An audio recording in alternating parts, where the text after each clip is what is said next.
So beautiful. I should tweet this. Hello to everyone on the stream. We are now up to 150,000 unique visitors, so people are really digging the stream, which is awesome. But as I talked about yesterday, then the focus of this keynote this year will be a lot around celebrating the first 10 years of EVE Online.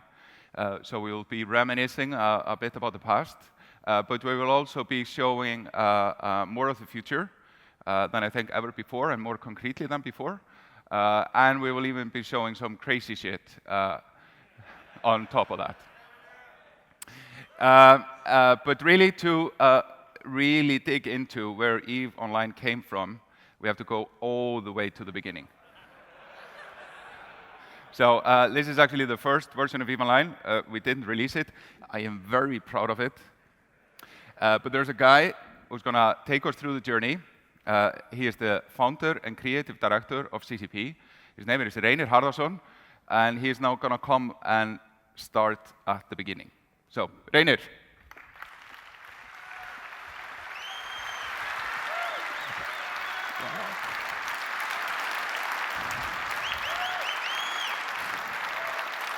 Whoa. This is awesome. Wow. What have we done? I'm sorry. Yeah, I want to, now we have a 10-year anniversary, and I want to tell you a little bit back behind the scenes how this madness all started, actually. And it goes all the way to 1996. I was working at a company called Oz, and we were doing virtual reality on the internet.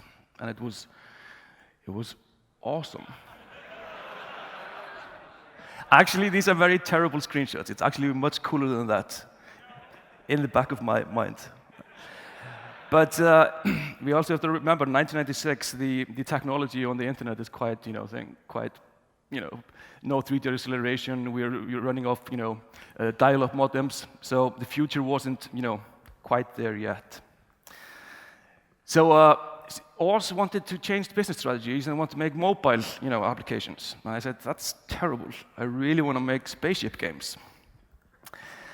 So I knew a lot of people at Oz, and we had it all. The only question was to assemble the right people and get them. So in 1997, I decided to quit Oz and just do it. Very simple plan.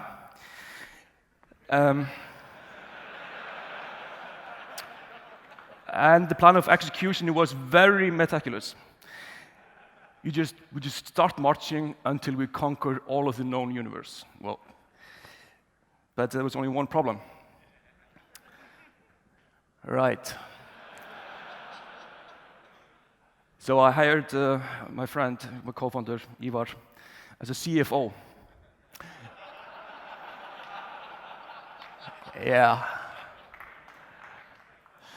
So 1998, we put everything on the line, and we published our first product, which is Hættuspil. This is an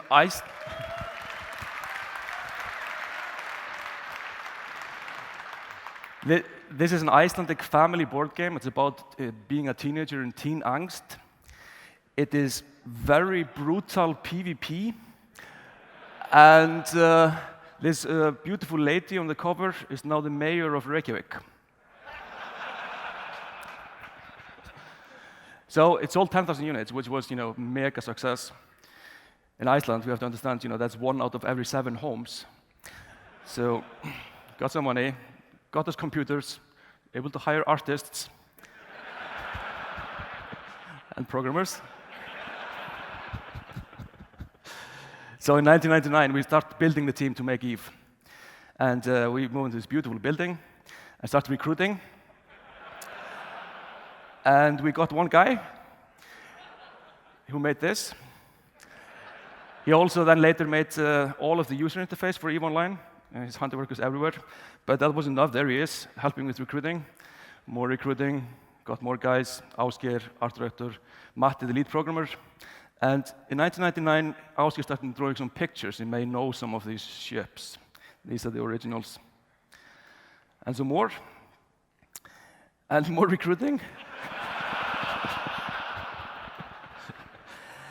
And then we made this. This is the first logo for Eve. I actually think it's pretty cool until somebody pointed out to me that it looks identical to the Elite logo. So we had to change it. So in 2000, Eve started to take shape. More pictures, and we do the first screenshots. And we released this on the internet, and we were quite proud of this. This was for the purpose of raising money to actually being able to do the game, because you can't do it on a board game alone. So we made this web page, mostly to impress investors.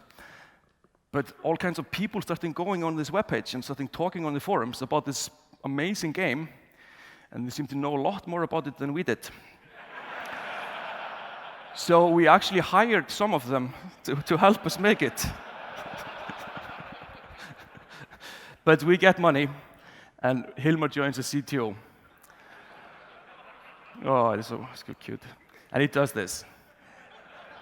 And this is the first playable version of Eve, and it's awesome. But we couldn't really show that to people, so we showed them, how great we were at managing stuff.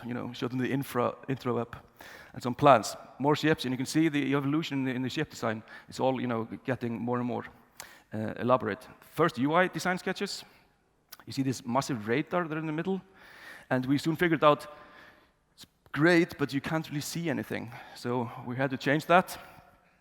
Feto comes online, and July 2000, we're seeing more progress in the 3D engine programming and the art. So, of course, we celebrate.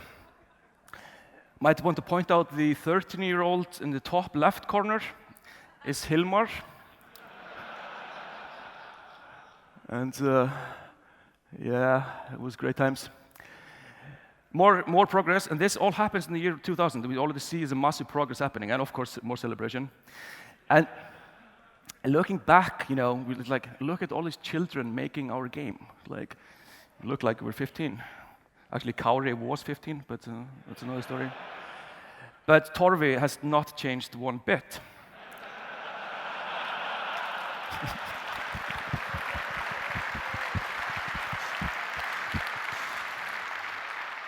So it continues, and this is the organization chart in 2001. That's just the whole team. And yeah, very hard at work and celebrating. And this is Matti, our lead programmer, sitting and standing.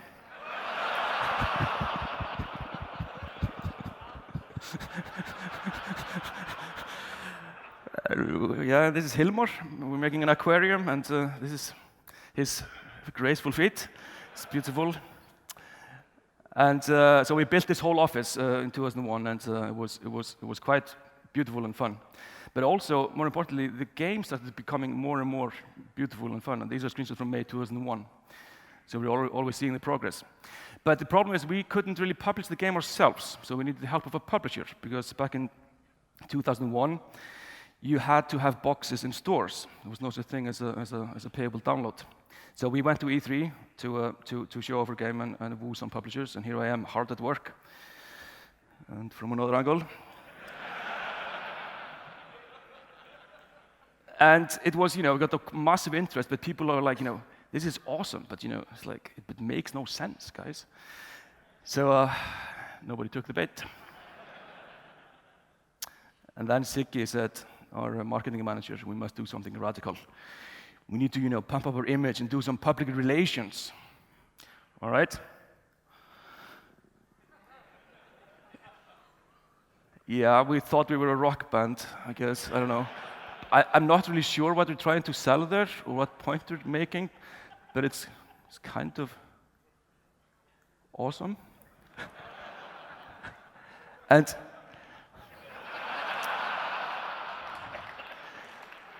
I mean, it's beautiful. I mean, who wouldn't want to,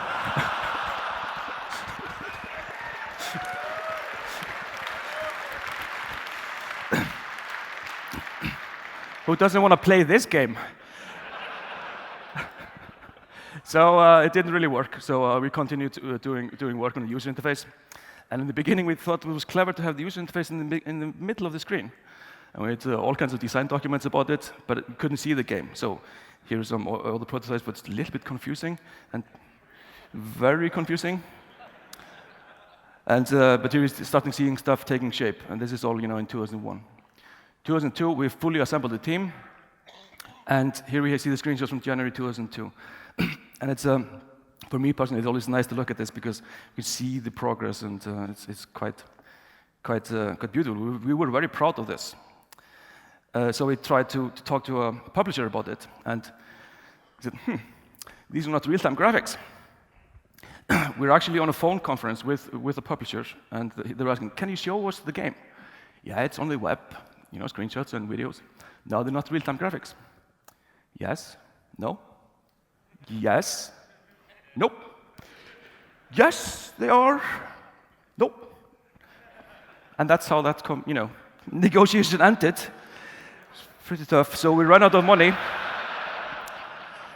And instead of everyone quitting the job, they all started growing mustaches in protest. And of course, they all expected this to take a couple of weeks, but it took a few months. So the whole office looked like a 70s porno film. It was quite... But then Simon & Schuster came to the rescue. And we got this guy, Mike Wallace, who was a producer for Eve until launch. And the first thing we did was to put him on top of a glacier in a blizzard. And he had never seen snow. And he literally thought he was going to die. And to be fair, it was a slight chance. And we started marketing the game and get great interest, and it's great. And Ivar hard at work, and Torvi, and it was awesome success. And this later that night, this is just after Siggy to the right has broken my finger, and you see he's very happy about that. But then was time to play the game with Simon & Schuster. So we had this in-game tournament. It was going to be awesome.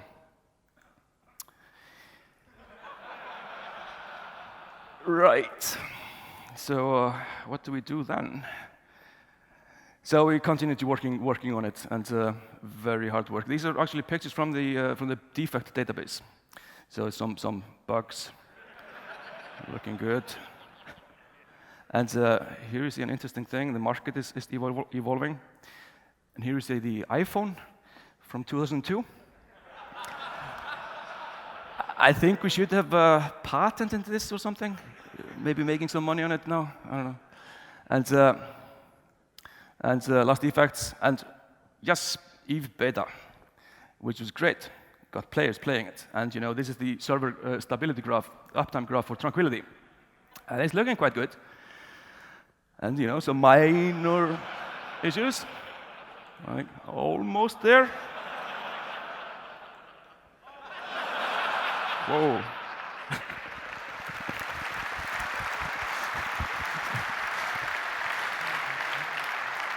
So we had to postpone Eve for 6 months, which is actually really good because we were totally not ready. And so in 2003 is the year of Eve. And now here you can see Eve taking shape. Actually, you can still see the radar there in the lower right corner. But this is also from the defect database in chronological order. And, small things. May is the last defect. But what is interesting is that during the beta, we had this exception windows showing when there are exceptions in the client. And it was like exception every 5 seconds. But then we launched Eve, and we just shut it down. And everybody thought it was perfect. Because they're not getting the error messages, but they're still there. And Simon & Schuster started the marketing machine. And yeah, I so want to play that game. Okay, I'm not gonna, they were great guys, sorry. And made the box, and we released Eve, and this happened.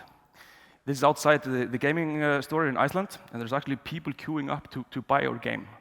And I thought it was so surreal, I didn't really dare to talk with them. It's like, is this, actually happening? And that was beautiful. We got the first cover, PC Gamer Sweden. We got stands, great reviews, actually way better than we deserved. But then Simon Schuster decides to shut down its operation. So it was pretty interesting because you couldn't buy the game anywhere. There was no distribution, there was no marketing, nothing. And here we are, reflecting on our situation. And these are some sorry people.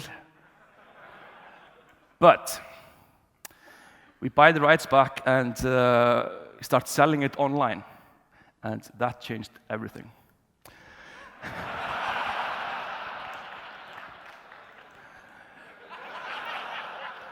This is a picture of my mother.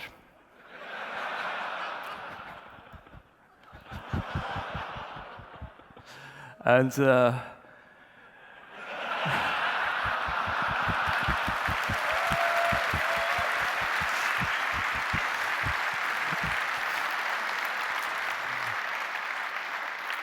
so 9 months later, nothing related to anything.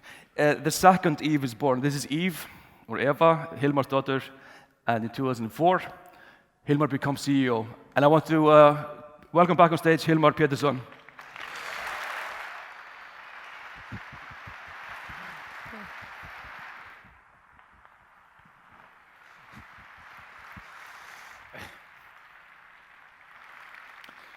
Okay, so like Reynir said, I became CEO. It was kind of weird how it became about. There were some people that asked me to do it, and I thought like, yeah, okay, I'll do it.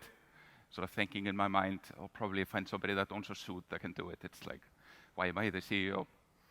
And as I start to sort of figure out what it means to be a CEO on a company that actually is a bit of a mess. Of course, I mean, we had got the rights back. We were offering Eve as a digital download, and there were like 50 more subscribers that day, 60 more subscribers that day, but the company was in a technical bankruptcy yet again. Everyone was burnt out from crunching through all the years that you just watched Reynir walk us through.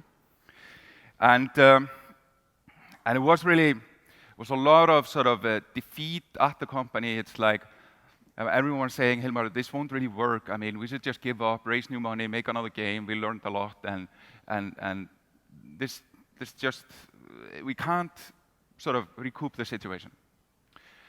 But there was something that had happened to me in September 2003. That is the month that Eva is born, my daughter, which is, of course, a life-changing event and all that. But I also took paternity leave in that month. And during that paternity leave, it was a lot of, okay, Eva is asleep, Guðrún is asleep. Okay, what should I do? I don't really have a lot of purpose here. They're both asleep. So I'll go and play a game. And I go and play sort of Neverwinter Nights, and it's like, yeah, okay, it's kind of fun. Probably should play Eve, like, probably should do that. I go, I play Eve, and it's like a terrible experience.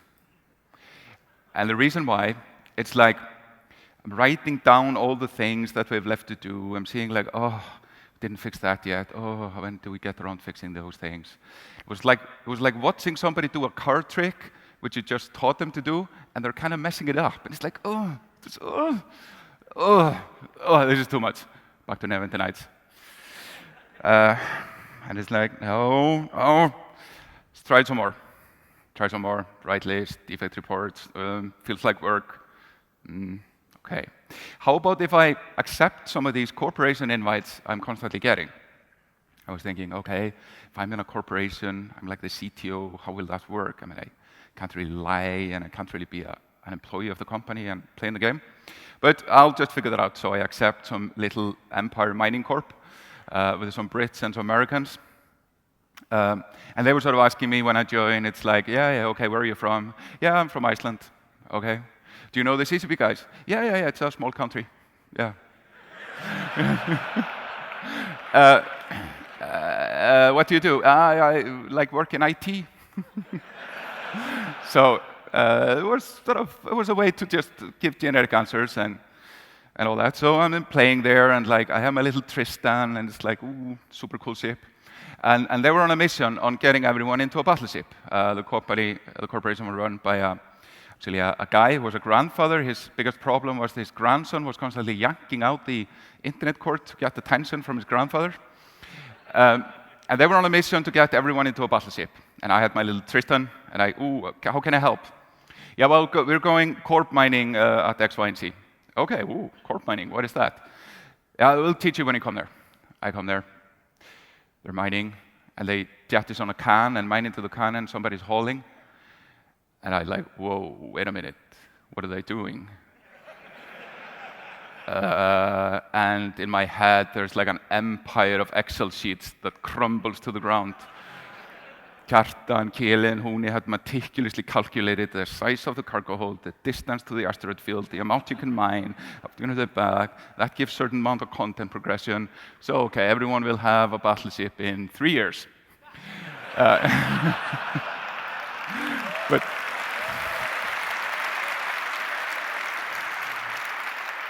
and I like, oh my God, the content of this game will run out. It probably already has run out. and okay, we must fix this. Thinking about why is this feature even in the game? Remembering some vagary about debugging, I needed a way to like get things into space in an easy thing, so I just made this thing of like spawning cons that weren't really meant for anything. And then as I'm looking at it, they're like doing it out, and they expire in 2 hours, so they have these timestamps. Everyone is there mining, calling out, and competing. Somebody's hauling. There's this word trust relationship dynamics between the hauler and the guys mining, and it's like, wait a minute, this is much cooler. Like, it's not the intended gameplay, but it's social, it's mildly entertaining because it's so low impact, so everyone is talking about things, and it's like, whoa, this is way better. Let's just run with this. So that was a pretty critical moment where the players, frankly, made a better version of the game than we had ever planned. But then,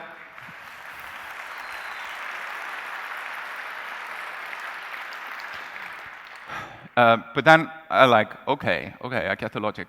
So we're mining at some point, and there's a guy, he has a thorax, and he's logging off. So I say to him, okay, well, if I borrow your thorax, then I can mine while you're asleep, and then return it back, and I will contribute to the group faster by using the thorax. Yeah, okay, sound logic. So follow me, I need to drop off some stuff. Take a long autopilot path into God knows where, never been there. Go to a station, made the ship transfer, and then I put an autopilot path back, and I go and pee. And then I sort of come back to the computer, and I look at the screen, and I see the pod. And I see the pod, like, I see it blinking. And of course, I'd seen the pod, like the model for it, like I often used it in engine tests and such. But it's like, when it's on the screen there, and you know what it is not the same thing. And I'm oh my God, I didn't check the path. This is prior to the little dotted line coming to warn you if you have like a 0.4. I, of course, had gone through Mara, where Mu was gate camping, and they had killed the thorax I just borrowed. And I look at it, and it's like, oh my God, I just borrowed this ship from my friend. Jesus Christ, I've now betrayed his trust. Oh my God, how can I get it back? Wait a minute.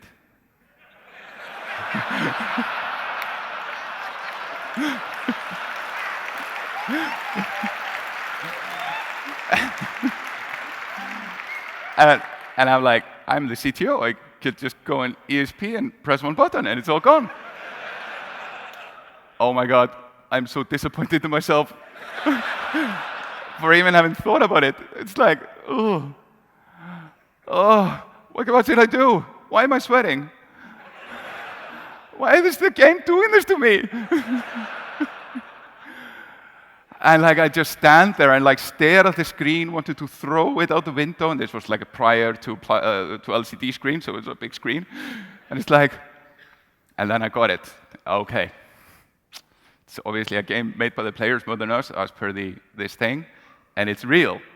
I just lost something of tremendous value to me. Then I spent the rest of my paternity leave doing this.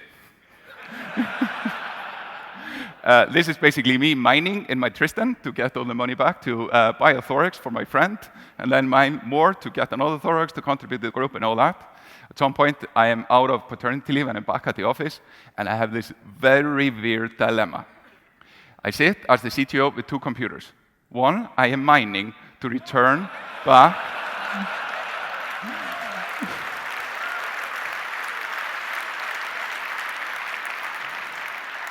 to return back the ship I just had borrowed, which is a social contract with somebody inside the game. On the other hand, I am fixing defects that the people that are paying my salary are screaming about me to fix. And I'm like, which is more important? and through some ways, I find the way to settle all my situation in game, and then of course I sort of slowly moved out of the corp because fixing all the situation we left in Eve consumed my life. But that is really where I got it. So once I got it, then on with the program. Stop with the melancholy, all this like crunchy aftershock and whatever. Now we will continue the expansions until moral improves. And we do it.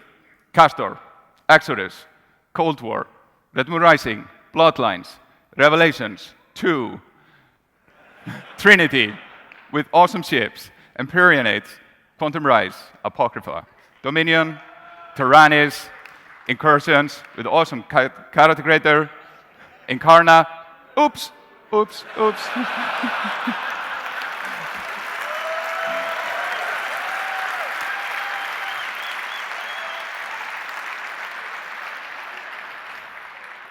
Okay, went a little too far.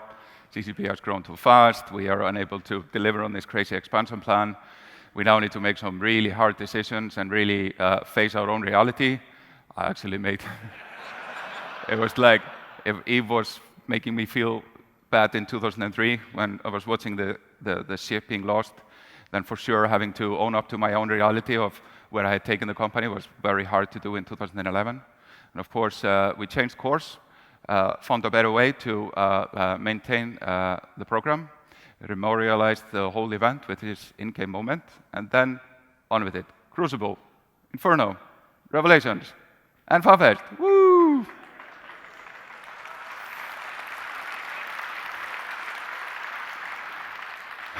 So, I think it's safe to say, if you sort of summarize all that, it's really all because of you, because we are here. CCP has, and all of us together, have found a way to make this insanity work. Actually, it counted it up. It is now 1 million man-years, which are the hours that CCP employees have worked on the game and you have played it. All this sort of accumulation of all these emotions, all these agendas, all these relationships, they've been stored up in this wonderful thing that is tranquility.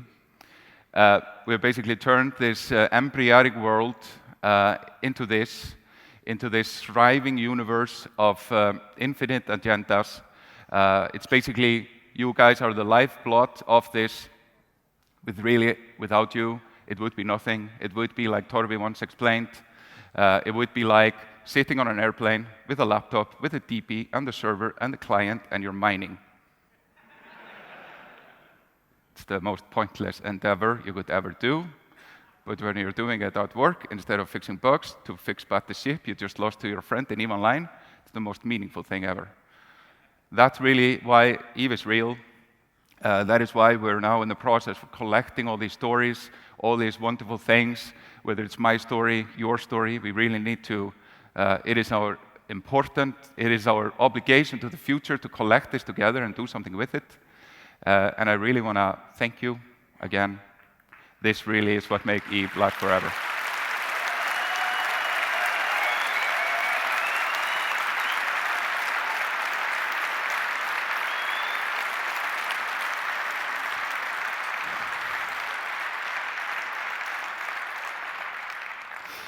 Then I want to bring on stage to bring us more current with the present, John Lander, executive producer of EVE Online. Thank you.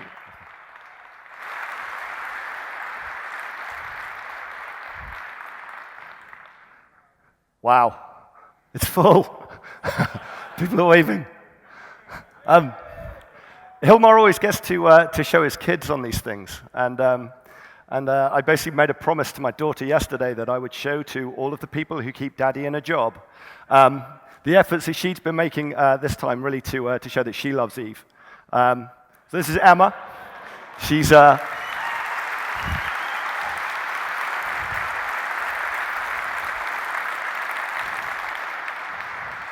So she's 6 years old, and she is bummed that she is not allowed to go to the party tomorrow night. But hey, she'll get over it. But it's crazy. It feels like yesterday that I was stood on here at last Fanfest, really telling you about how we were going to change some direction, do some different things, and learn from what had happened in 2011. We had the No More Jesus features, which was certainly something we needed to do. But also I talked through an awful lot of the change that we knew that we were going to have to do at CCP on EVE Online to really deliver the game that you guys deserve. Because we knew what we all wanted back then. We wanted much more of this, and plenty of this, and lots of things blowing up. We love things blowing up. It was really about laying out the roadmap for 2012 of how we were going to go back to the core of what really is EVE Online. And that's two things in my book. It's spaceships, and it's you guys, the people who fly them. And we needed to go back to that kind of mantra and really get that clarity of our focus. So as we went through the year, we shipped Inferno, and we spoke about that this time last year.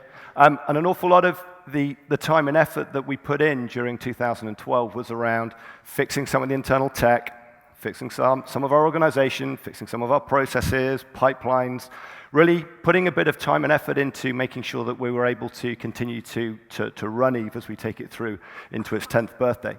So a lot of effort and a lot of hours went into to really just tidying up the things that you guys never see. But we also knew that we wanted to get into and do more war. We wanted you guys going out and shooting things.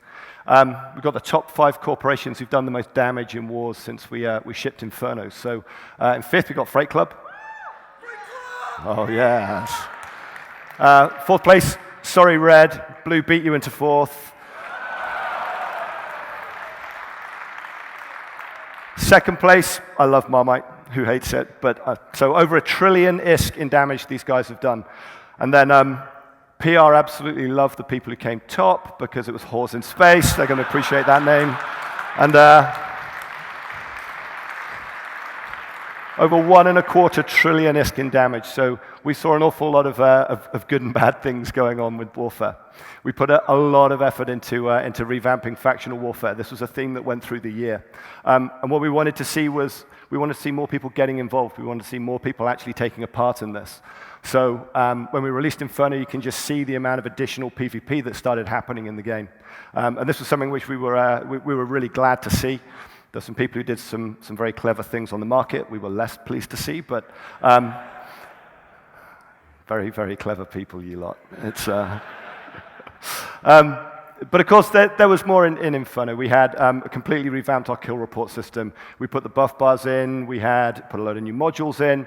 Of course, the missile launchers, the new graphical effects of missiles were in. And as Hilmar was talking about earlier, we're constantly updating the graphics, constantly going back to the ships, the things which you look at in your hangar, spin around, take out and fly, just making sure that we're keeping EVE as up to date as we possibly can. And another thing for me, which was really important through 2012, was engaging better with these guys. CSM7 came in. I've worked with a number of CSMs, but not as an executive producer, and I spent the whole year with these guys. We had a number of summits. This is Trinity, which is where we basically spend pretty much 12-hour days in just hashing through all of the things that you then get in very minute detail in the minutes. And we continue those conversations out. We go out, we have dinners, we get developers in. We build those bonds to enable us to actually work effectively together. Sometimes you just got to smack people down when they're poor hands. But it was a lot of work. There's a lot of discussions. There's a lot of really good debate and really good back and forth between people. I know that the guys spent a lot of time, even outside of those sessions, in evenings, pre-sessions, just really making sure that the CSM agenda was one which represented you guys and was one that they could effectively deliver to us. Robert had some crazy mind powers that he was constantly using. That's usually on death. And of course, when it came down to the really hard questions about, come on, CCP, what are you doing? The whole CSM were really pleased about challenging us about what it was we were actually getting up to. This is at 9:10 in the morning, and Mark was being challenging. I had a fantastic time working with the CSM. I think a lot of people give them a reasonably hard time, especially this year, because, hey, guess what? There wasn't any drama. or if there was, it was only a little bit. The fact that there isn't, things are burning and people are shouting from the rooftops actually means these guys are doing a really, really good job by helping us make a game that you guys enjoy. I really wanted to get one of the CSM to really sort of say how they thought CSM 7 had gone. Robert Trebor has actually been on, I think, 5, 6, and CSM 7 now. And he put these words together for me, which I was very appreciative of, because I think that actually it sums up what these guys genuinely did. I'll peel back the curtain and I'll say to you, EVE is a better game because these guys got involved. And CSM 8, I can't wait to actually start building the relationship with them. And they've got a tough act to follow. Every single one of the CSMs is built on the previous ones, and these guys really deserve a round of your applause, so please give it to them.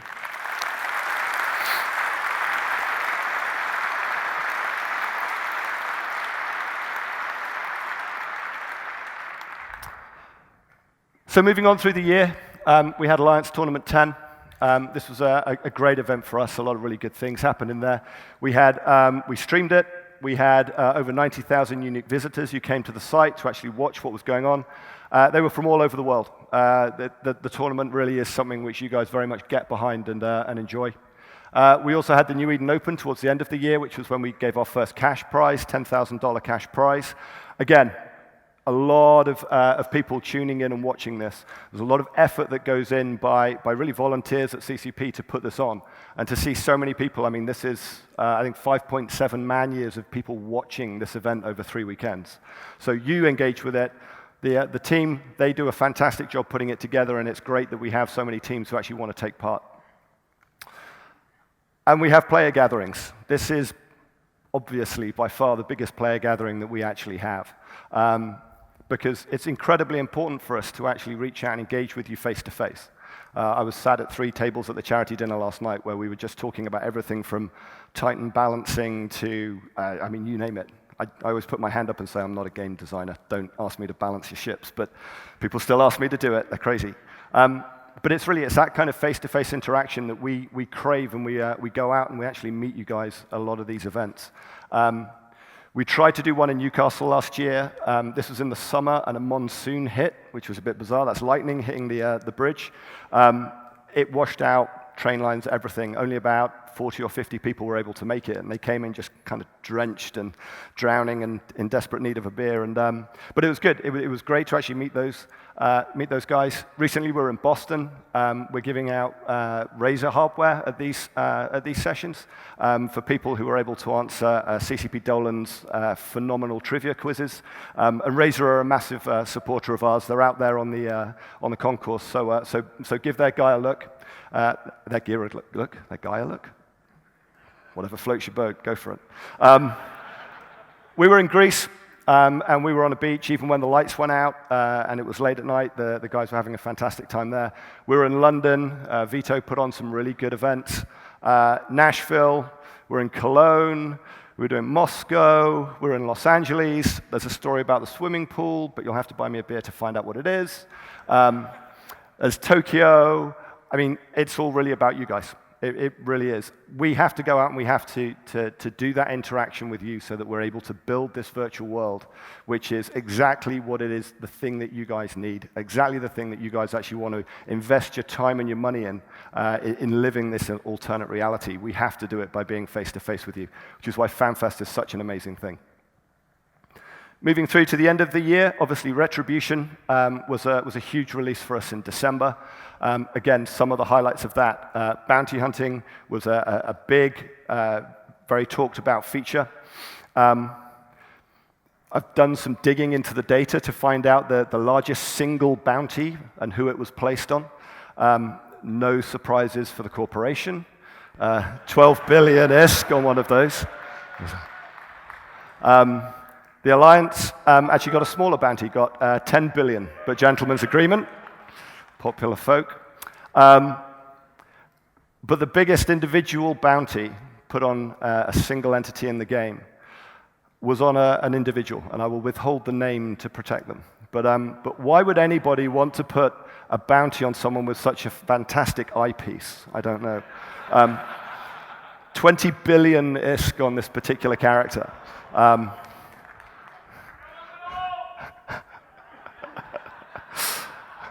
I bet you could buy a few monocles for that. But it was a great feature. I mean, it's been used a huge amount. We've had very nearly 3 trillion ISK in bounties put on people. Over 1 trillion of that has actually been claimed by people destroying other people and actually claiming those bounties. So it was a really successful feature for us.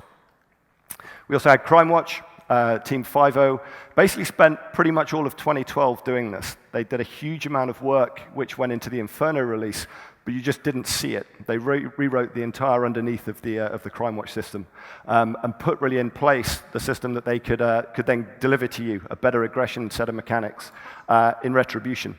And one of the things we really wanted to see was what was the effect this had on low-sec, because as you know, we never do anything for low-sec.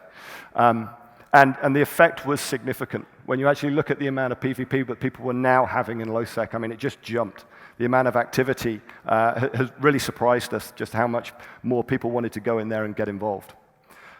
We've been doing some great work with ship TIERICIDE, really just going back and rebalancing all of those ships that we haven't touched in years. And we've seen a big uptick in usage. This is just the cruiser class. You can actually see these are the top 4 on the right. You can see that people are just now getting into these ships. People are able to use these competitively. And this is also a key thing because these are pretty entry-level ships. These are ships that new players can now be effective in. So this entire program of ship TIERICIDE has been incredibly important, and the guys who've worked on it are absolute rock stars, and you should absolutely make sure you buy them a beer. We also brought in the new destroyers. Again, we saw a big uptick. Obviously, when the new destroyers came in, they appear. I think it's great that the Corax and the Algos are in the top 4 destroyers being used right now, and we saw a really good mix-up in what people were doing with these. And of course, there was a ton of other things in Retribution. I mean, we had the Ore Frigate, we had new tactical UI, we went and looked at the NPC AIs, we did a whole load of audio work right the way across the engine. Sound guys have been doing a great job. We brought in new drones, we brought in the safety catch feature, we had tweaks to the corporation search tool, we rebalanced the battle cruisers. What else did we do? We did dueling, which was another side effect, a really good implementation on CRIMEWATCH. And of course, Dust came into the EVE universe as part of the overall Retribution release. So it was absolutely huge, and those are just the features in the game. The web team have been doing fantastic work all year. They've completely revamped the community site. They've been putting all of the expansions up in a way so you guys can look at the history of 10 years of EVE Online. And just amazing things with our feature sites to really make sure that we bring all the right information to you. So Retribution has been an enormous success for us. It has been, just in terms of subscriber growth, the biggest expansion we have ever done. It's been really, really good. And not just bringing back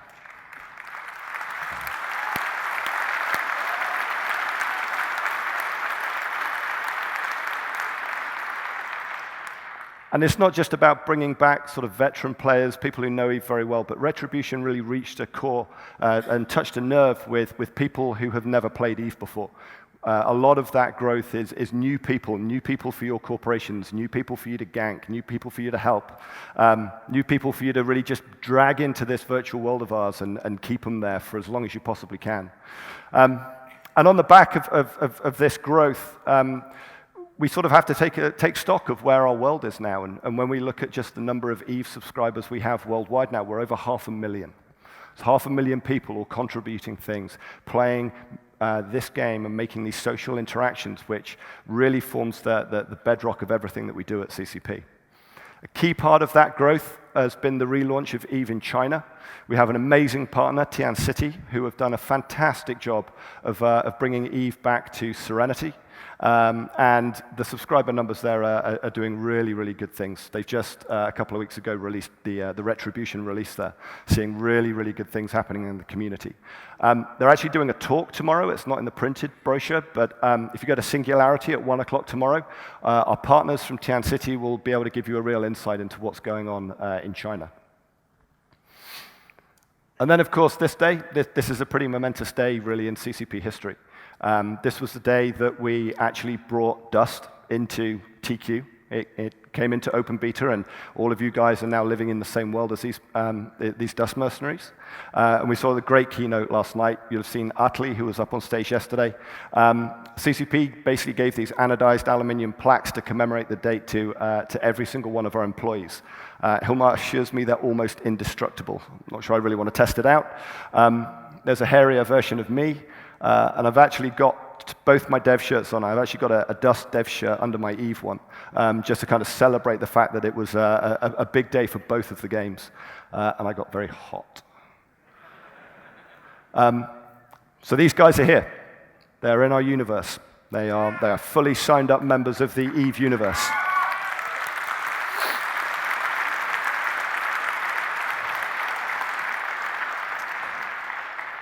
And you guys love doing this to them.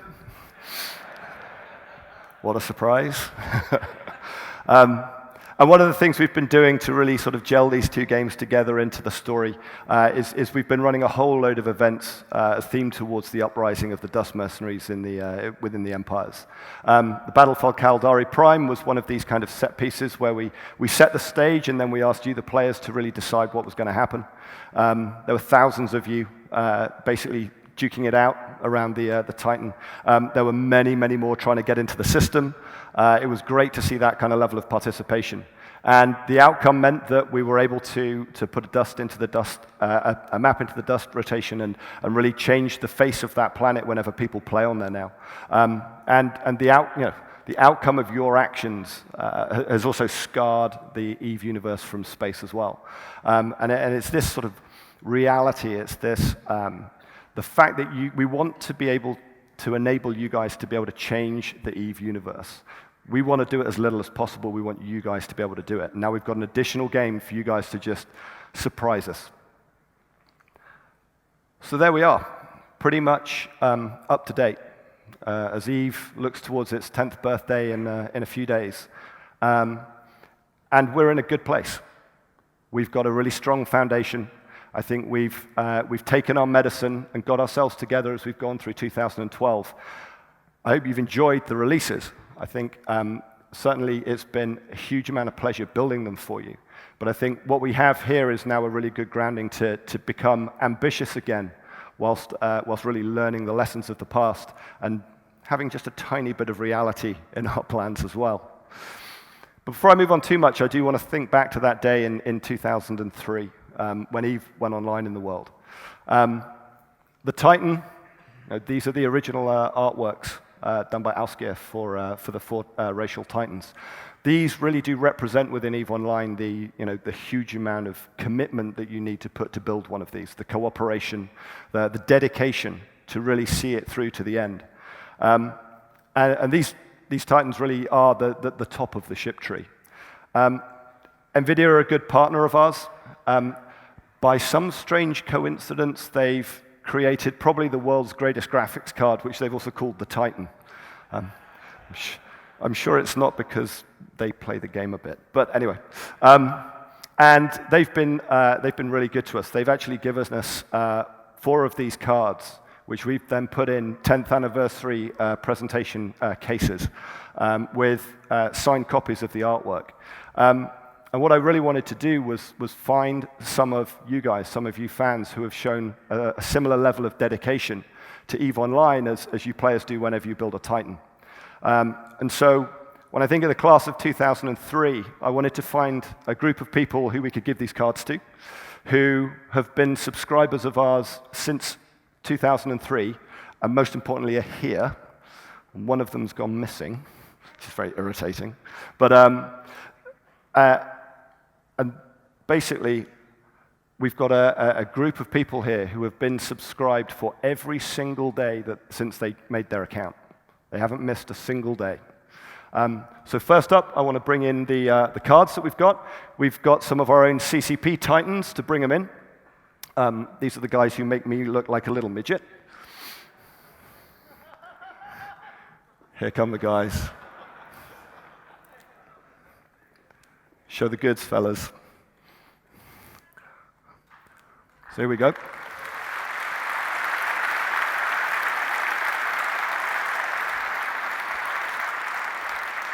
And so now, I'd really appreciate it if you just join me in applauding.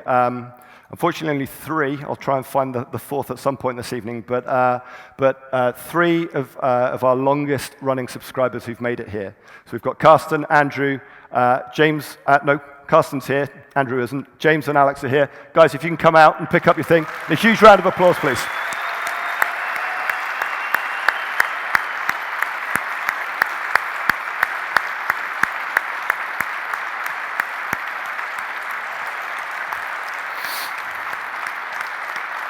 Give them a wave.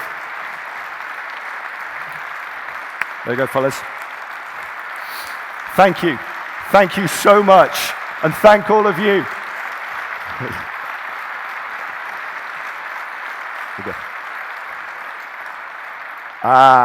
This might be our errant man, Andrew.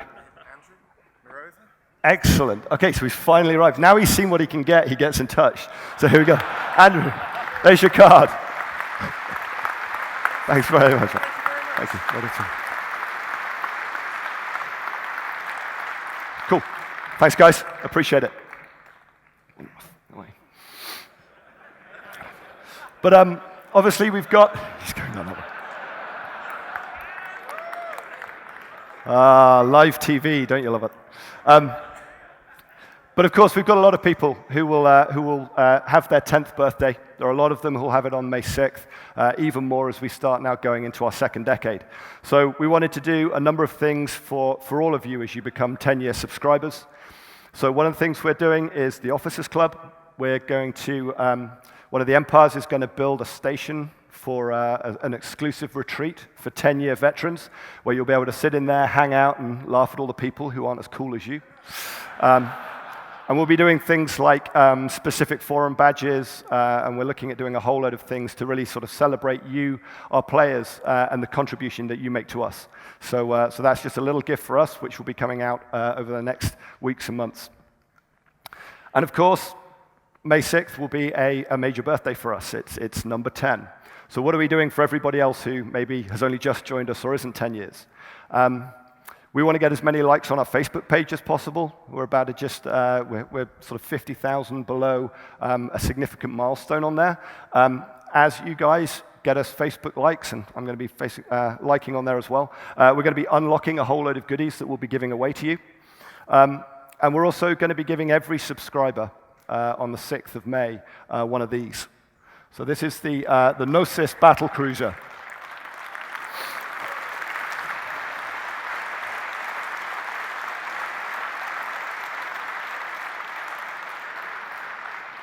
She looks even better when she's 20 feet wide. This is an SOCT craft. When we did the 5-year anniversary, we gave the Apotheosis, which is also an SOCT. This is obviously a big step up. You will want to have one of these. Fozzie gave me the stats on them as they currently stand right now. It's got 6 highs, 6 mediums, 6 lows. Bonuses to all guns and missiles, so anybody, regardless of what you've trained up, can fly them. It's also got bonus to probe strength. It's got great agility. But there's obviously a limited number of them. This is going to be a great ship. All of you who fly it out there, balls to you. Fantastic.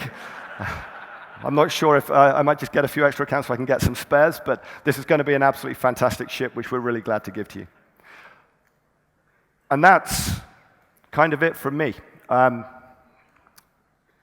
We're kind of up to date now, and as a lot of you know, I'm going to be stepping aside, but the great thing is that I've left EVE Online in tremendous hands. We've got a really fantastic group of people who are going to be able to take it on.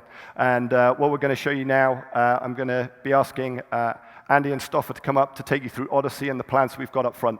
But for me, thank you ever so much, and we'll have a beer later on. Thank you. Well done. Let's do it properly. He's done a great job. Woo!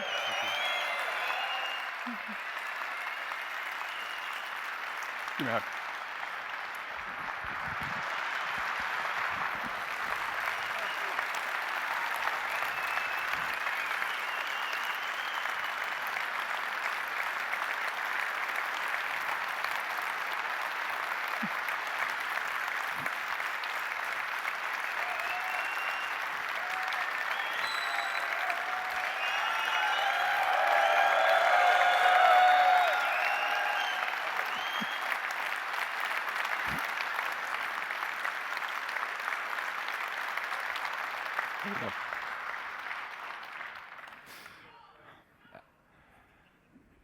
So, as I announced in the blog I wrote before Fanfest, John is not going away from CCP. He's taking on mobile for us, which is a huge initiative, and we'll be talking about that tomorrow in more detail, how we're about to rein in everything we've been doing over the years.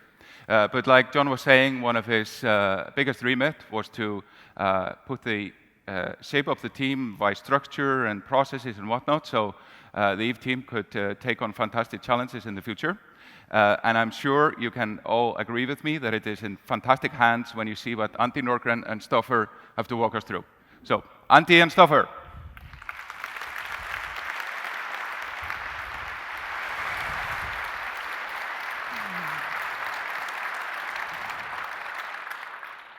Hi, everyone.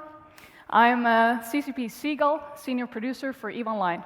I'm Christopher, or CCP Soundwave. I'm the lead game designer of EVE Online. And we are here to talk about Odyssey. Yes. All right. So when we set out to create this expansion that we were going to ship very close to the 10th anniversary of EVE Online, we went back to actually this launch website from 2003 because it contains what I believe to be what you could call one of the original promises of EVE Online. It has a few key things here. It's thousands of systems. It's exploration. It's the people out there that you could encounter. And the opportunity that comes from really the promise of this whole universe out there. So Odyssey is really a celebration of that universe itself. A lot of sci-fi is pretty closely linked with exploration. It's about finding new frontiers. It's about finding new planets, new alien races, and so forth. I think in EVE, we haven't really delivered on that promise. And in EVE, exploration was doing a bit of scanning, getting into a combat ship, shooting NPCs, and essentially just mopping up loot the same way you'd do it in a mission. So we want to change that with Odyssey. So we've put together a broad set of changes across the whole game to make sure that people have a purpose of their choice to head out there and really experience this universe that we have. So let's just tell you about all the features in Odyssey. Let's get to it. First off, STARBASES. We're doing personal storage, the ability to swap out T3 subsystems, accessing everything inside the POS shield without moving around, and a number of other small things. And we hope you really enjoy those changes.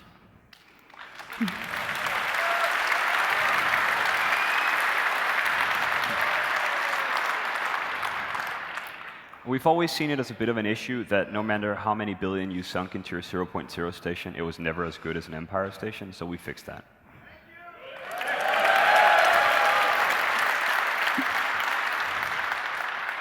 I think we've also rebalanced more ships than ever before. We rebalanced all the faction frigates, all the faction cruisers, all the faction battleships, and the Tech 1 battleships and the Tech 1 battlecruisers.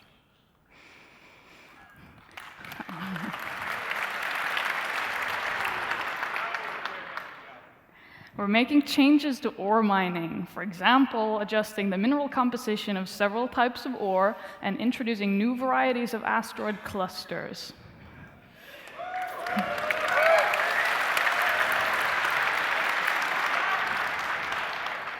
Now, if you don't like mining in belts and you like mining moons instead, there's going to be a few changes as well.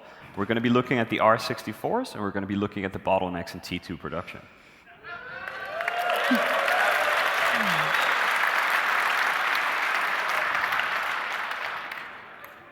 We're moving ice belts into anomalies.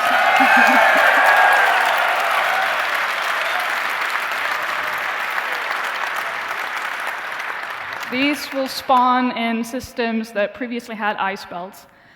And because we know you care a lot about the details about some of these resource changes, we have 2 dev blogs going out right after this keynote. One about what changes are being made and why, and a companion blog which has all the numbers you might want. You can also join the developers who were involved in this in the Resource Rebalance Roundtable tomorrow at 1. And if you like menus and radials, we've made a radial menu. Double.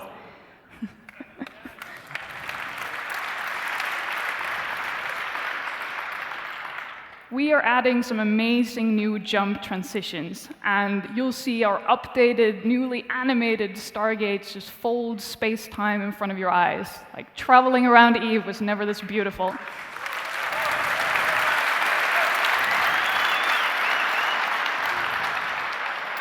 Not just the ships and the Stargates, but we've actually also redone the interiors of stations.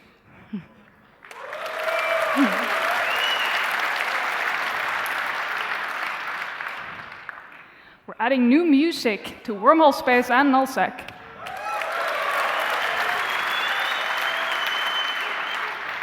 And we added capital rigs, so now they have their entire own class.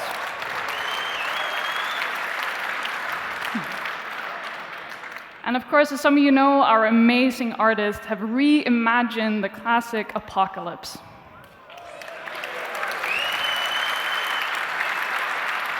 It's really beautiful.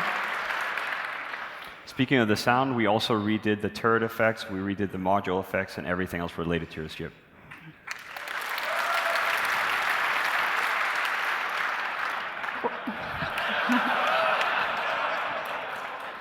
This is a special one for Hilmar. So we're adding new transitions to when you lose your ship and when you lose your pod to make this experience more sense-making, have less loading bars, and be more of a cinematic thing happening to you.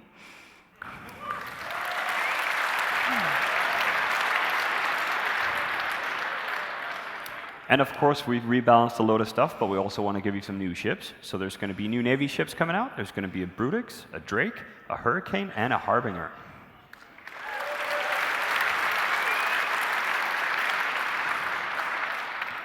And for all you criminals out there, we're offering you a new way to repair your relationship with Concorde.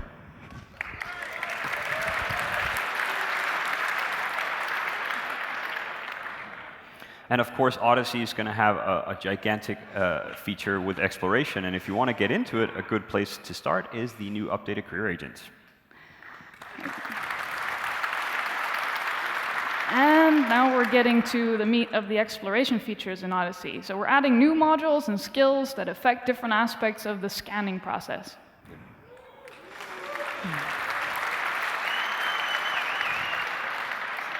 We're also going to put in some preset formations, and we're going to let you...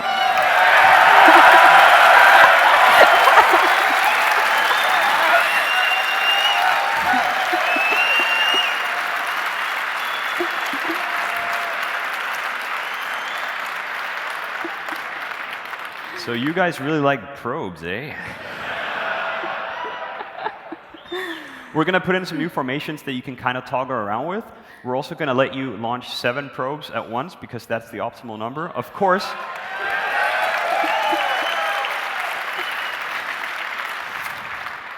if you hate math and science and you don't want to be efficient, you can still use your 3. All right. We've moved discovery of signatures and anomalies into a gorgeous new scan sweep that gives you this great overview of things that are out there that you can go and explore.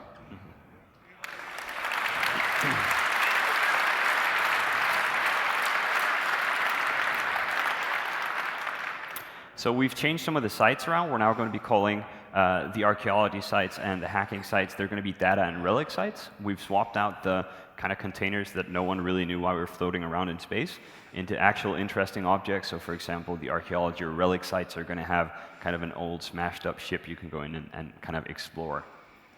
Now,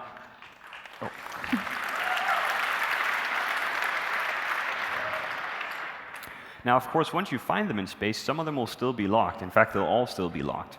You luckily have the tools to try and get bypast that lock so you can get the stuff that's inside.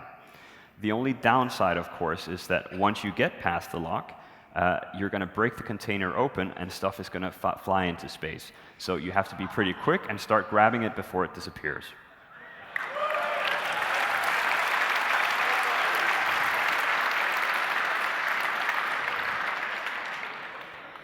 So we're pretty excited about Odyssey, so we really want to show you some of these features in action and give you a preview of the development we currently have, or the build we currently have in the development.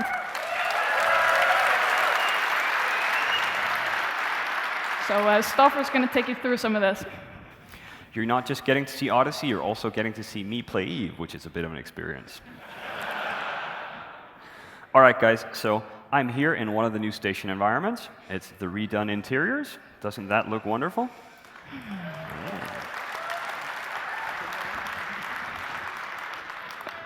I have my new Hurricane in here, looking all spacey and camouflaged, although I'm not sure why you'd really need camouflage in space, but you know, we'll let that one slide. So let's say that I've been killing a load of people and losing sex status. I now have the option to repair it a little bit, right? So there's going to be these new tags that only drop in low sec that you can get, that you can sell on the market, or you can use them yourself. As you can see here, I'm currently at -3.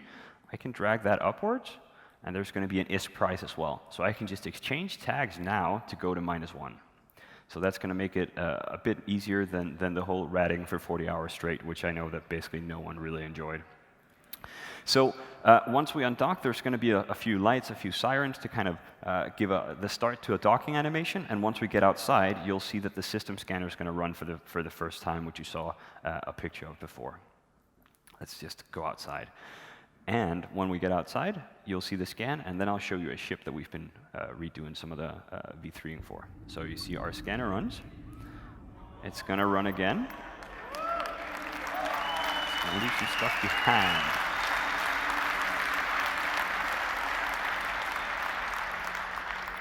So of course, with some of this stuff, you might not want it on the screen always, so it'll run and it'll give you kind of a hint of what's in the system. If you want it on permanently, you go down to our little scanning menu down here and just switch it on.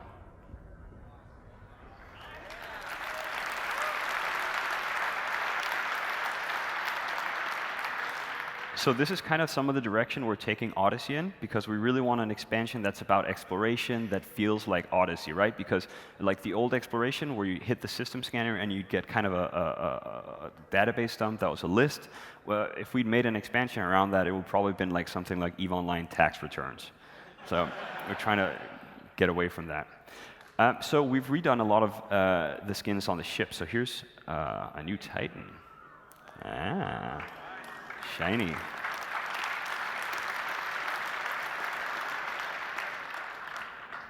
Also, as I mentioned before, we have a new radial menu, which is really, really handy. It does all kinds of really clever things. You can essentially use it on anything. So let's go to a Stargate here. And it is really, really awesome. Once we get to the Stargate, you'll see that that's new as well. We've changed out the Stargates. They look like nice and fresh and from 2013. And then you're going to see the first step in what I call the war on loading bars. So I hate loading bars. I think they're old-fashioned, and I'd much rather give people something beautiful to feel that the game is like seamless, right? Because EVE is played on a single server, a single shard, and then you get to a gate and it feels like you're kind of changing instances. So we're going to deal with that, and I'll show you the new effect once we get to the gate. It looks really awesome. We haven't done anything with the warp effect. That just looks gorgeous.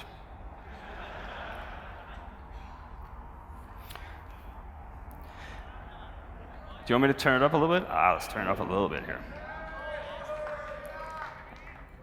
Look at this. Oh.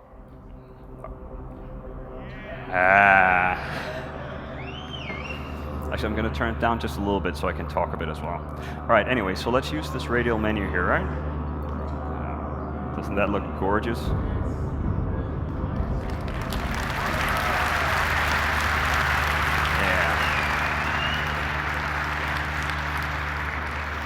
All right, so you know what? Let's take a look at the new warp effect. And this is like, if you don't get a nerd boner right now, something's completely wrong with you.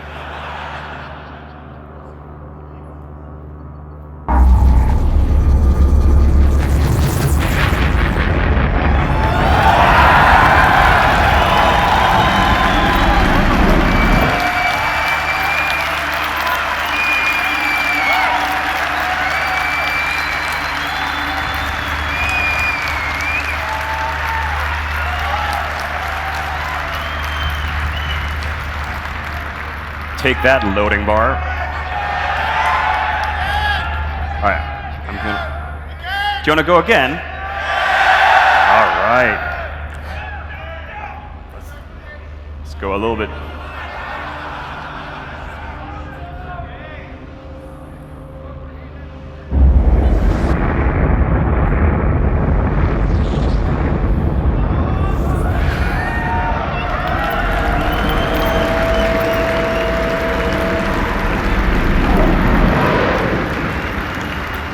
All right, the bad news is that I'm in the wrong system now, so you'll have to sit through it again.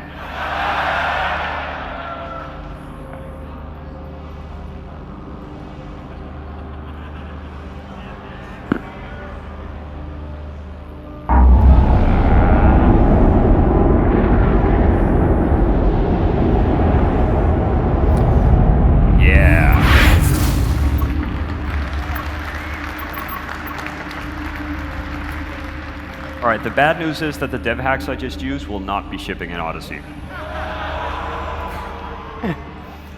So, conveniently, located right around the corner is all the ships we rebalanced. Just happened to be there. Also, the new APOC model.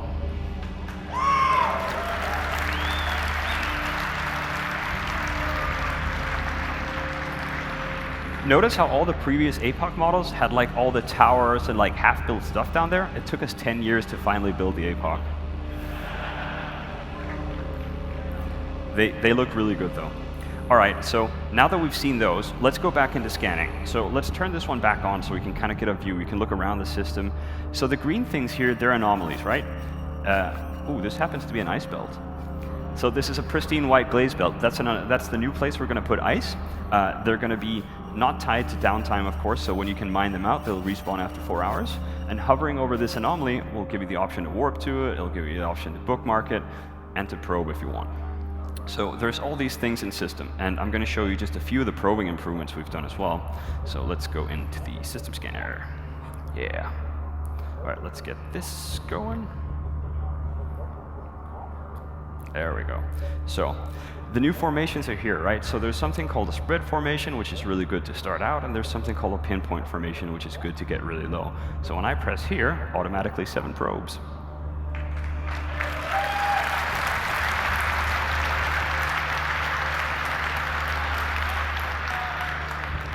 One thing we've also done is that instead of showing you guys a percentage, we've kind of divided the results into 3 different tiers, right? So there's a red result, which tells you if it's a signature, for example. There's a kind of a yellowish result, which tells you what kind of site it is, and then there's a green result, which tells you exactly what site it is and lets you warp to it, right? So here it's a little bit mysterious. We can build this bar up and gradually get more information. So I'm going to pull these probes in because you don't want to see me trying to find a signature. We'd be here all night. So I'm going to just use another quick hack here. So I'm going to spawn one of the new dungeons. This is one of the new archaeology sites. It's not fully furnished, but it does have the new objects in there, and you guys can get a look at kind of what we're trying to do with it.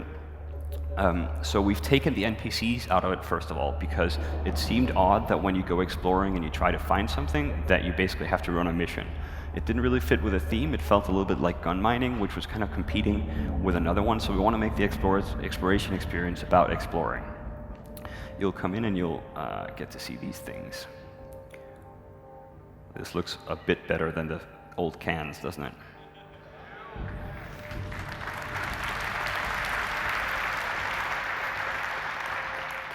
So we're going to try and open it, which means breaking the lock. Now this is very much work in progress. It's going to look and feel a little bit different, but the idea is that you use a computer virus with a certain strength and hit points, which you're going to try and get through the defenses in here. So you're trying to click your way through, and you run into stuff like this, like firewalls that you have to fight through. You'll lose some hit points, you see, when you try to click through this one, and then in the end, oh god damn it, this is full of firewalls. What is this? All right, so anyway, so we're going to try and click through this, and in the end, you'll get to essentially the mainframe here that you have to defeat to unlock the container, right? So I'm going to attack it, and the system hack is successful, and what's going to happen here is that we see all these things are jettisoned into space. So I'm going to pick this one up. Red is bad. Red means we can't pick them up. Green means happy. We can only pick up one at a time, so it's pretty important that you bring a friend for this. So we're going to pick a few up of these. This guy's coming in as well. So I have 3 containers so far. That's fairly good. I'd like to get maybe 6 or 7. Let's see. So the white ones are going out of reach, which of course there are none because I'm a skilled pilot, so I just flew closer. But they're going to start disappearing off the thing. So you won't be able to pick them up on your own. So you can bring a friend, you can have a newbie or whoever come in there. These will only stay in space for a few seconds, essentially. And, is that CCP Fox 4 causing trouble? Luckily, I'm fit with absolutely nothing, and I think he might just blow me up. All right, let's try and reset the camera here. And you guys can watch me blow up. This last one...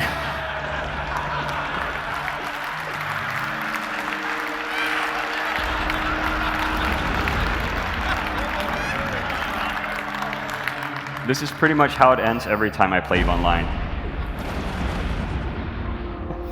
All right, guys, that was a quick intro to some of the stuff we've shown you guys on the slides. There's going to be devlogs, there's going to be information, and of course, we're going to make sure that you get this in just about a month. Oh, God.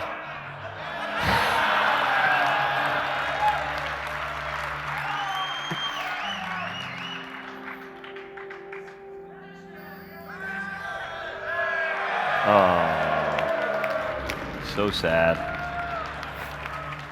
All right, guys, anyway, that's a quick demo of the stuff we've just shown you here. There's going to be more devlogs. You can go try it on the test server, and otherwise you'll get it live on TQ in about a month. And that's it for me. Thank you.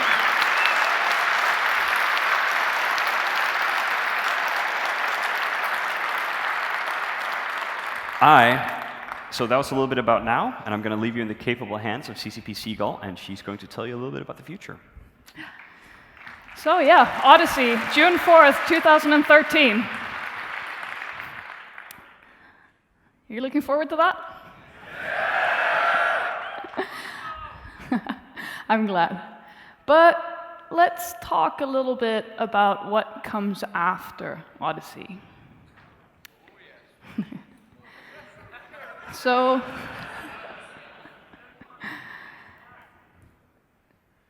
the theme for Odyssey was really about the universe itself, and this idea of the awe and wonder of exploring it. And beyond Odyssey, EVE Online will continue to be a game about space, about spaceships, and of course about the people who fly them. And before I tell you about the next theme that we're going to work with for the next several expansions of EVE Online, I want to talk a little bit about how we approach making expansions to EVE now. So we have this amazing science fiction universe where you can do stuff. And that's quite different compared to many other sci-fi worlds out there. Because this one is not made for you to just read about it or look at it. It's made for you to be a part of it. And we're really ambitious about this unique work of science fiction. And as we develop EVE Online going forward, we're going to continue to look at all of these things that we offer you to do in this universe and make sure that these are good, well-balanced, interesting systems that give you cool experiences. So that's kind of at the core of what we will continue to do. It's kind of the basics, right? And of course, we'll also add new things that you can do in this universe. But there's a lot of stuff that we could do, right? And so what we do now to focus our efforts and to make it possible for us to take on bigger, more ambitious projects is that we start with a science fiction theme. And we use that to frame what we focus on. It doesn't dictate everything we do, but it becomes a focal point where we can have multiple teams work together towards the same vision. But as we look at all the things that we could add to the game, we also look at a couple of broad types of player behavior that we want to support. So for example, we look at solo play. And solo play in EVE doesn't mean that you get to be left alone by EVE, but it means that you want to control your own time commitments and your own play, for example. It's a very common activity, both amongst people who like to only play like that, and also amongst people who do play with others, but have times where they want to play alone. And we will continue to support that play style, but in the universe of EVE Online, of course, which means you can't really, escape the world, and that's not what we're trying to do. And then, of course, we also look at people who want to play together, and the systems and the features that we have that are suitable for that. And we look at these people that I've called enablers and instigators. So instigators are people who want to make an impact. It's the kind of person who turns around to their followers and says, we're going to build the first Titan in the game, or we're going to take over the North. Or, it doesn't have to be that big, right? It can also be, we're going to build the best mining corporation in the universe. And enablers are then the people who make those grand plans actually happen and do all of the logistics required for any large-scale, ambitious project to be successful in EVE Online. And we want to make sure that there's plenty of exciting stuff for these people to do, and that it's actually possible to carry it out. Because my bet is that if these people are busy with creating purpose and shenanigans in EVE, we'll have a thriving universe full of exciting things, where new people who come into it, they will just have a whole menu of things they can choose between joining. So that's our base approach for how we think about adding things to the universe. And with each expansion, we try to hit all of these play behaviors so that there should be something for everyone, not based on what stuff and features you use now, but based on what we think you might also be interested in if it fit your play pattern. But like I said, this is not everything we do.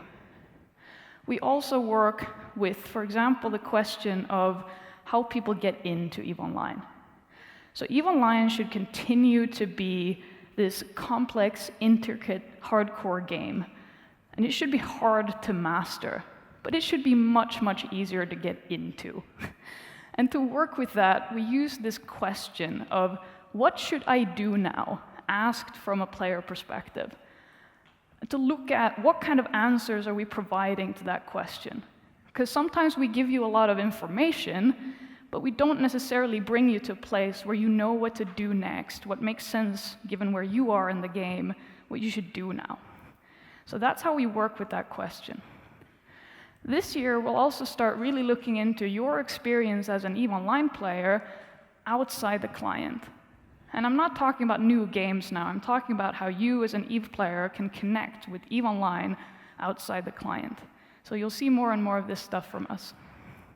And of course, we're also making plans, and we have vision for the whole sign up, download, and patching question for, it's kind of essential that you get the game, right?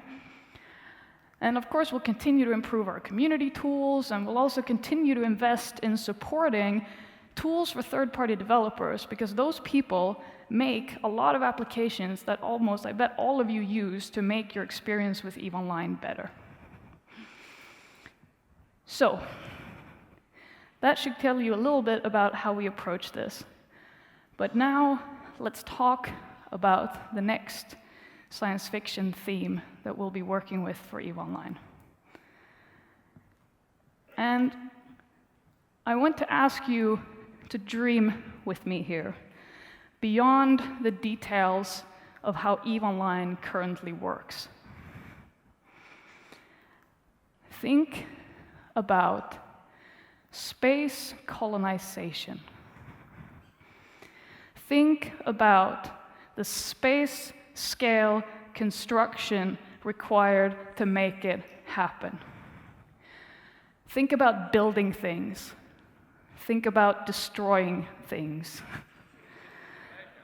Think about the rise of the capsuleers taking over what the empires used to control.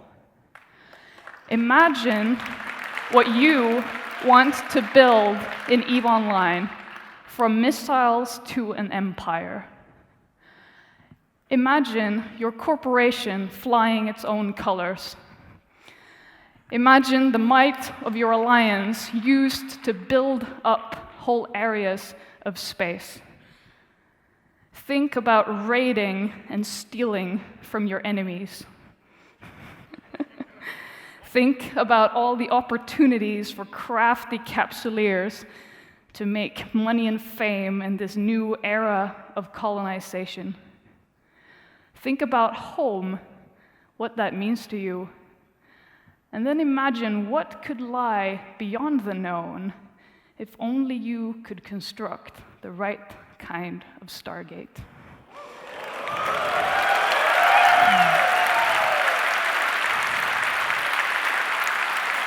And join us on this journey for the next several expansions to EVE Online, starting with winter 2013. That's our vision for EVE Online.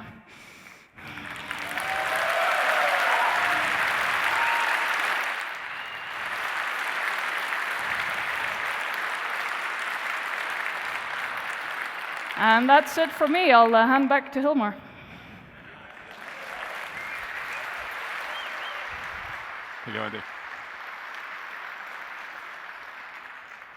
Whoa, building stargates.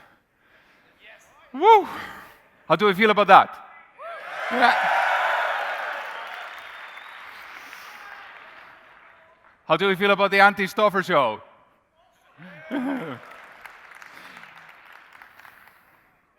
Okay. I have here on the screen something we showed at Fanfest 2005. There, some crazy people, Kjartan and Hjörtur, put together an atmospheric flight prototype with using the EVE Online client and the assets and whatnot. And these are actually pretty amazing things they were able to pull together in with not a lot of time. And this became something that people were excited about, and we eventually got it done. You can now fly a dropship over a planet in dust. And of course, that meant founding a studio in China, making a PlayStation 3 game, connecting it back into EVE Online, taking it to FanFest 2 times, and here it is. So from 2005 to 13, good amount of time passed.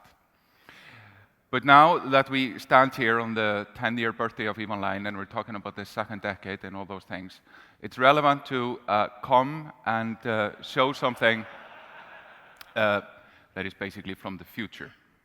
So an amazing sort of grassroots initiative happened about bringing something sort of really new into the EVE universe, using sort of technology that is about to come available in the real world. Here are the guys that have been working nights and weekends to put this together. Very much sort of self-formed. It's a wonderful thing. And I'm now gonna play a trailer which they put together, which sort of explains what this is about.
So they have assembled this amazing experience, which makes you look like this.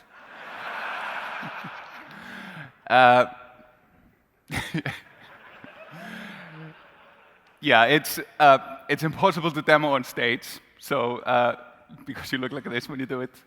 But just to channel some of the enthusiasm over it, we of course have been working with people of Oculus and also with the guys at Unity. It so happens David Helgason, the CEO of Unity, is a good friend of mine, and I asked him to make a comment on this, and he sent us some proposals, and he sent us various videos, and I'm actually going to play something which is not what he wanted us to play. So there's a little joke on him for not being here. He should be here, he's Icelandic. So here he is. Okay, yeah, you're good. Okay.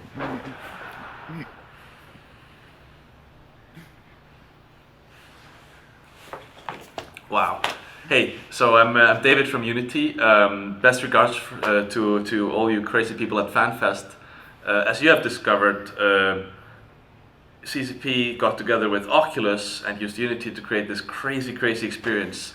So, just have so much fun with it. Cheers.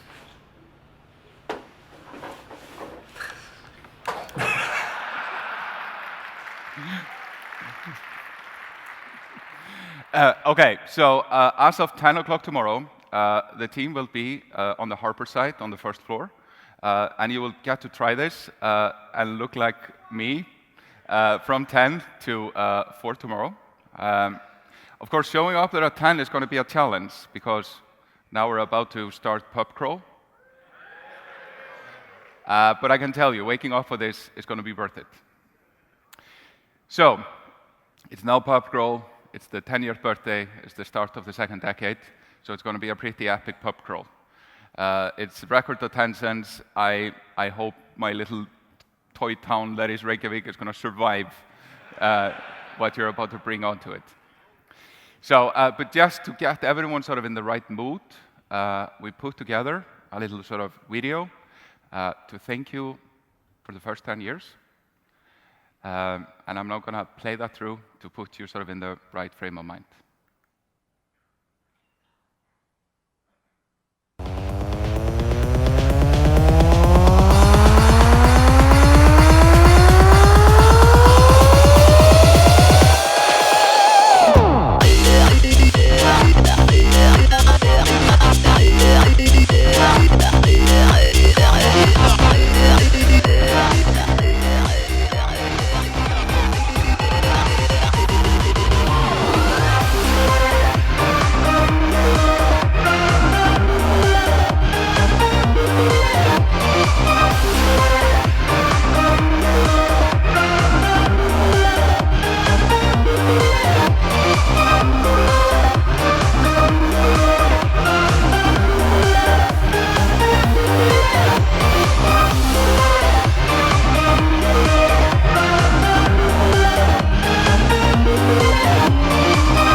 Please come on stage.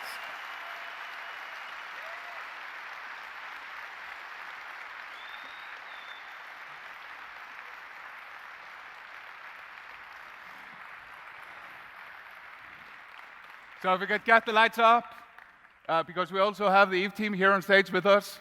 So give this awesome team an applause. Please stand up.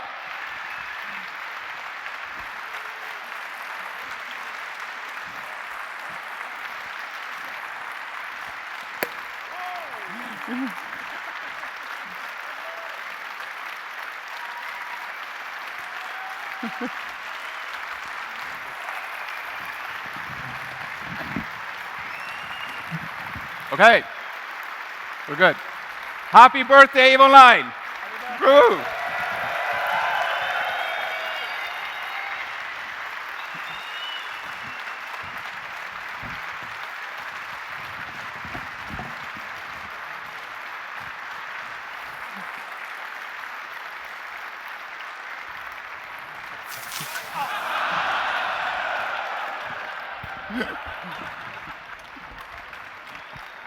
Thank you.